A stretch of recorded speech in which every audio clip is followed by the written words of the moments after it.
Hi, everyone. Welcome to Our Planet Trivia with WWF Canada and the Great Canadian Shoreline Cleanup. My name is Julia, and I work for Shoreline Cleanup in Vancouver, BC. This is an event series. This is the second event of 4 events happening on Facebook Live and YouTube. For each event, we're going to watch 2 episodes of the Our Planet documentary series and compete in trivia with other nature lovers around the country.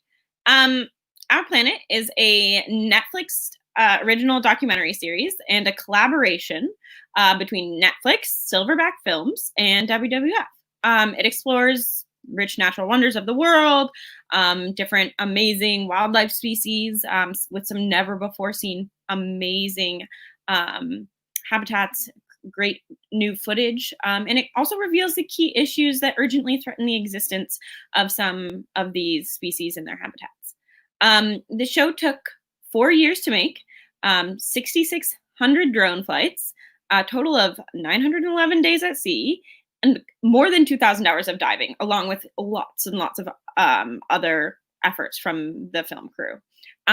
So to participate in this trivia, it will have been helpful to watch episodes 2 and 7 of Our Planet, but it's not necessary. Episode 2, Frozen Worlds, looks at the world's frozen tundras and the amazing creatures that live in the polar regions. It also serves as a reminder of how fragile our planet is and the effects of climate change on the Arctic. Episode 7, Freshwater, explores the world's freshwater supplies and the myriad of species that live in it and depend on it. So today we're super lucky to have Anthony Morante joining us from WWF Canada's freshwater team. I'm going to turn it over to him to say a few words about what he does with WWF Canada. Thanks, Anthony. All right. Good afternoon, Julia. Thanks for having me. Yeah, so as I said, I'm Anthony Morante, a freshwater conservation specialist at WWF Canada, coming live to you from my home here in Toronto on the shores of Lake Ontario. So at WWF, I work on our Great Lakes projects, so working with community groups, governments, industry partners to help restore and protect the Great Lakes ecosystem, which is the second largest in the world, arguably the largest, but there's a lake in Russia that competes with it a little bit. In terms of efforts, I'm just one of many. WWF is a national organization. I have tons of amazing colleagues across this country working on freshwater projects. They range anywhere from integrating environmental DNA into river monitoring, building climate resilient communities along the banks of the St. John River in New Brunswick, daylighting rivers in Montreal, creating freshwater data hubs in Atlantic Canada across the country, supporting restoration works for our rivers and our wetlands across the country. And one thing I really love about this trivia is that it highlights that great intersection between these marine and freshwater ecosystems, because really when you look at it from a planet perspective, they're one large ecosystem. So all of our major glaciers feed into our rivers when they thaw. Those glaciers have these fresh springs that flow into our lakes, forming rivers and streams, and those lakes bring those waters down to our oceans, and they connect species and people together. So really our planet's health depends on healthy freshwater ecosystems. They depend on healthy ocean systems. And the health of those ecosystems are directly related to our health as people and as wildlife. That's amazing. That's such an awesome kind of tidbit of information about what WWF Canada does. And honestly, those things are incredible. And I've seen a lot of the work that that team has done, and I work with it with Shoreline Cleanup. And it's just a privilege to be able to have you here with us. Many a Shoreline Cleanup myself. Oh, now if you can, sign up now. Actually, we're not doing cleanups right now, but sign up shortly after COVID. So now we're going to start our second Our Planet trivia. So keep track of your answers. You get a point for every question you get right. And there's a couple of bonus questions if you kind of need a little bit of a boost. So starting with questions from our freshwater episode, Anthony, why don't you take it away? For sure. So what family of leaping fish is returning to North American rivers to lay their eggs? So as a little hint, you can see one in the back there, but as a further hint, sometimes they're also called trout, sometimes they're also found in brooks or rainbow varieties, and there's an Atlantic, Pacific, char version of them. Those are some really good hints. Yeah, so many animals depend on the species, like bears and seals and some kind of iconic large birds of prey. Ooh, Jacqueline dropping some knowledge in our comments. Very close. Let's see. Yeah, these are great guesses. Salmonids, salmons, and those are all right. Yeah. There's salmon, so that includes Pacific, Atlantic, Arctic char, rainbow trout, brook trout. They all fall in the same family, and not all of them go to the ocean. Some of them will actually stay in freshwater their whole life. Oh, I didn't know that. That's amazing. Thank you for that tidbit. Awesome.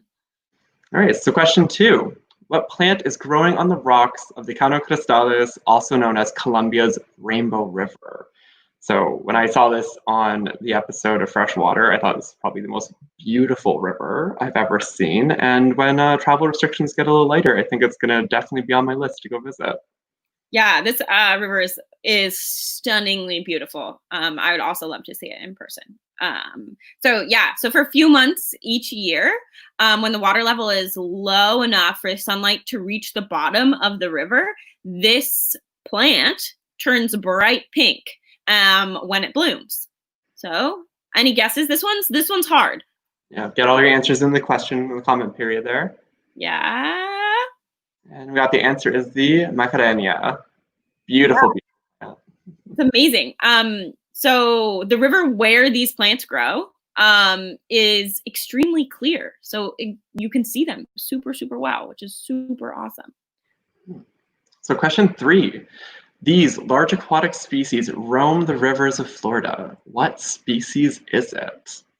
I know this is a hard one. In the back there. Yeah. So there are actually 3 versions of this animal. If you're lucky enough, a lot of times they move through the Everglades in Florida. But also if you're Australian tuning in, it's also related to the dugong. Yeah. And this one you would know even if you didn't necessarily watch the episode. So any guesses, put them in the comments there. This species can hold their breath for 20 minutes. That's crazy. That's awesome. Some tortoise, really close, but yeah, we got manatee is the correct answer. So we got Chris got that right, Clement got it right, Pika got it right. Yeah. This species, so manatees spend their summers in the ocean, in the sea, and during the winter, they swim upriver where they graze on freshwater plants. Pretty cool. So question 4. This river supports the largest inland fishery in the world. Which river is it? So the thing I really love about rivers is a lot of our major hubs, metropolitan areas, and settlements are along rivers because we depend on them. And fisheries make up a huge amount of diet in this part of the world. So it's quite the working river and thriving system. It's in Southeast Asia, so hint there. So if you know any Southeast Asian, some large rivers there, pop your guesses into the comments. Also, 1/5 of all freshwater fish caught by people worldwide comes from this one river. That is incredible. It's such an important source of people's livelihood. Yeah, so we have the answer being the Mekong River. Yeah, it's amazing. It's a very, very special and important ecosystem for people in Southeast Asia and the entire planet. So Catherine got that one right. Good job, Catherine. Oh, yeah. So question 5 and our final freshwater question is which lake holds almost 1/5 of all accessible freshwater on Earth? So accessible being it's not locked underground, it's not frozen, it is right out there in the open. Yeah, so this is the second largest lake in Africa behind Lake Victoria, and it's part of a rift called the African Great Lakes. So any guesses we have here, just pop them into our comments. Let us know. Some geography buffs may want to know it's beside the Democratic Republic of Congo, Tanzania, and Zambia. Yeah. All right. And our answer is Lake Tanganyika. You go pretty close with Lac Supérieur, but no? Yeah, similar. Did you know that more than 200 fish have evolved there? Many which are not found anywhere else. Okay, moving on to questions from our next episode, Frozen Worlds. So the first question is, how many years has Antarctica been frozen for? So Antarctica is at the southern end of our planet, and it is the coldest place on Earth. And during the winter months, 19 million square kilometers of ocean freezes. So how long has that freeze been happening for? Stick your answers in the comments. Let us know. It's a long time. It's a long time. Maybe back to the Ice Age as a hint. Yeah. Or multiple ice ages. 10 million is a really good guess coming from Alexandra. The answer is 30 million years. So our planet is 4.6 billion years old. So 30 million in the grand scheme of things, maybe not so long, but definitely in the scheme of our lives, a really long time. So next question. After a long journey uphill, this species prevents a stone to his mate as a gift for her to use for their nest. What species is it? So think both about the species and then the specific name of this particular species. So a little hint in the background there. But can quite a spiffy animal, I think. Yeah, maybe even known to wear a tuxedo. So any ideas? I think we could have some kind of very astute folks take a look at this photo and present their guesses in our comments.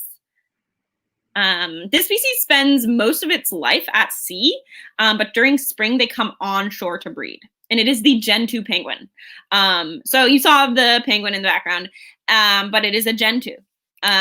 So this penguin finds rocky, ice-free patches, and those are the only areas where the Gentoo can breed.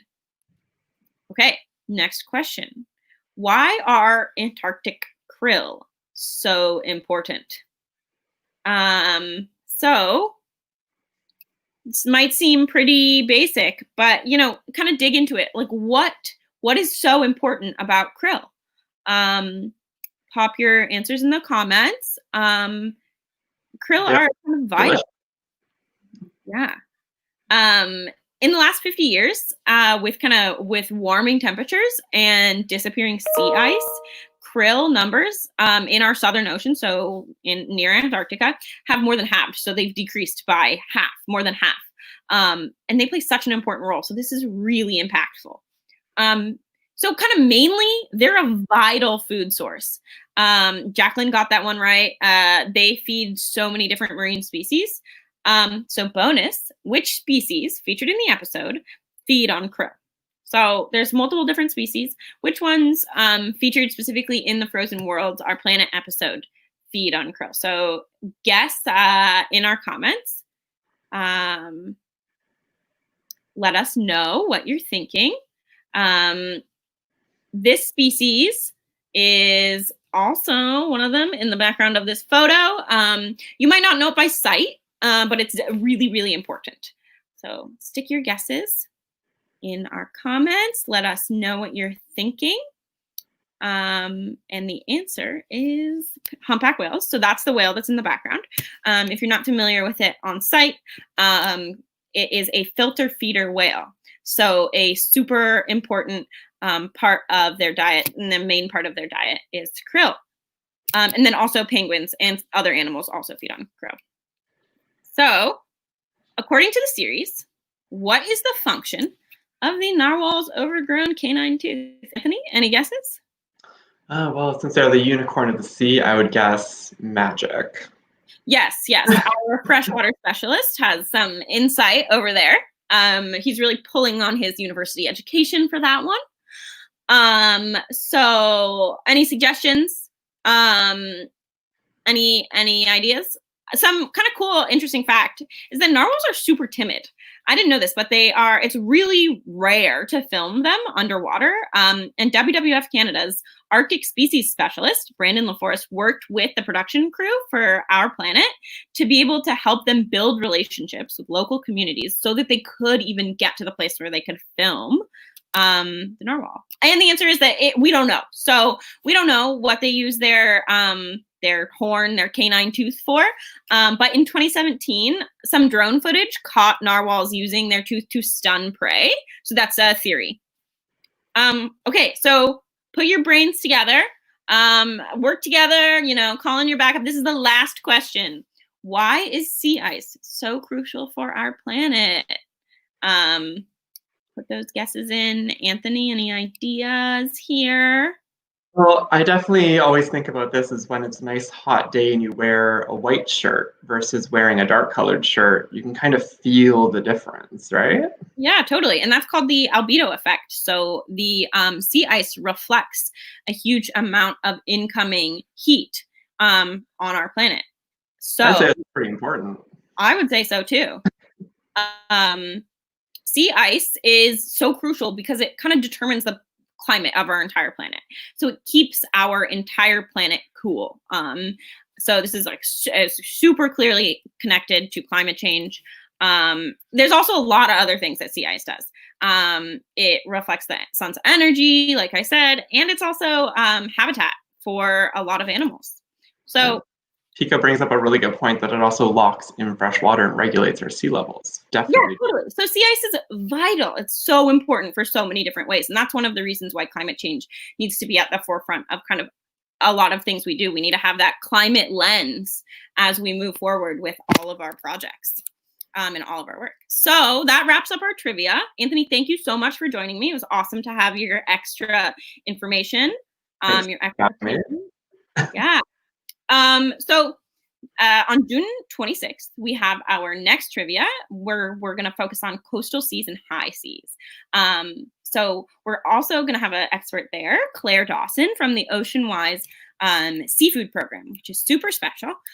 We will also have our assistant manager for Shoreline Cleanup leading that trivia. So you get some fresh new faces with some fresh new trivia. Don't forget to watch those episodes before you tune in.